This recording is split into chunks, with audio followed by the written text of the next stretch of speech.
Jam, c'est pas un feed AFP qui vous tient au courant de quelque chose, mais plutôt qui va vous ouvrir l'esprit sur un sujet que vous ne seriez pas forcément allé chercher de vous-même. Je m'appelle Marjolaine Grandin et je suis la cofondatrice et la CEO de Jam. C'est un média avec lequel on discute tous les jours d'un sujet de société, culture G, lifestyle, bien-être.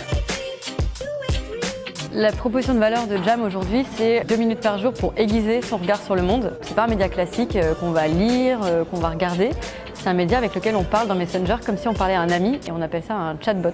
Hello, computer. Just use the keyboard.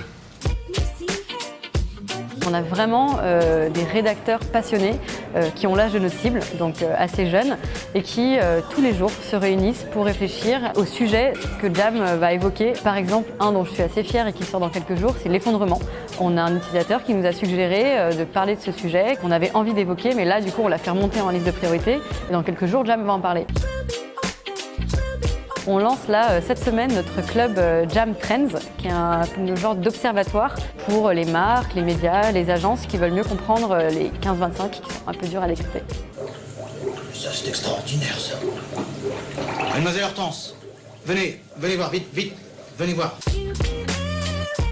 Il y a 6 ans et demi, je sortais de stage et j'avais négocié avec mon école que je puisse faire 6 mois de césure qui était dédié à ma boîte. Et on a pris des bureaux qu'on a trouvés un peu au hasard et c'était ici. Sauf qu'en fait, à la base, ça ressemblait pas du tout à ça. Mais on trouvait ça hyper cool. Je pense que si maintenant je regardais, je trouverais ça super glauque.